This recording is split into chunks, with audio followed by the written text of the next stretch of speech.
சிறிய அணியான ஜிம்பாப்வேவை வீழ்த்திவிட்டு இந்திய அணி கேப்டன் ஸ்ரேயாஸ் அணி வீரர்கள் குறித்து பெருமை பேசியது விமர்சனத்தை ஏற்படுத்தியுள்ளது. கடந்த மார்ச் மாதத்தில் நடைபெற்ற T20 உலக கோப்பையில் இந்திய அணி சூரியகுமார் தலைமையில் சாம்பியன் பட்டம் வென்றது. அதனைத் தொடர்ந்து அடுத்த உலக கோப்பைக்கு இந்திய அணியை தயார் செய்ய போகிறோம் என்று சொல்லி சூரியகுமார் இந்திய அணியில் இருந்து நீக்கப்பட்டார். அதனைத் தொடர்ந்து ஸ்ரேயாஸ் இந்திய அணியின் கேப்டனாக அறிவிக்கப்பட்டார். அவர் தலைமையில் இந்திய அணி அயர்லாந்து சென்று அந்த அணியோடு 2 போட்டிகள் கொண்ட T20 தொடரில் விளையாடியது. இதில் 2 போட்டிகளிலும் இந்திய அணி தோல்வியை தழுவி அதிர்ச்சியளித்தது. அதன் பின்னர் இங்கிலாந்து அணிக்கு எதிரான ஸ்ரேயாஸ் தலைமையில் இந்திய அணி 5 போட்டிகள் கொண்ட T20 தொடரில் பங்கேற்றது.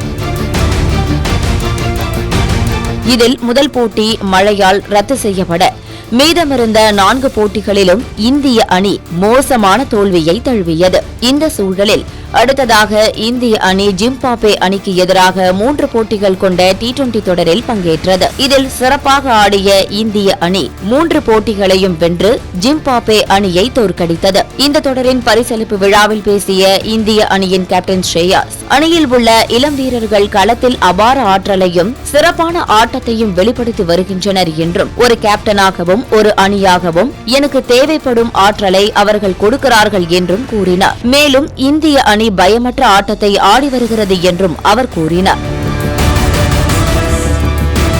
இந்திய அணி அயர்லாந்து மற்றும் இங்கிலாந்து அணிக்கு எதிராக தொடரை இழந்த நிலையில் சிறிய அணியான ஜிம்பாப்வேவை வீழ்த்திவிட்டு அணி கேப்டன் ஸ்ரேயாஸ் இப்படி கூறியதற்கு சமூக வலைதளத்தில் விமர்சனங்கள் எழுந்துள்ளது. பலரும் சிறிய அணியை வீழ்த்திவிட்டு இப்படி பெருமை பேசுவதற்கு பதில் பெரிய அணியை வீழ்த்திவிட்டு இப்படி பெருமை பேசுங்கள் என சமூக வலைதளங்களில் விமர்சித்து வருகின்றனர்.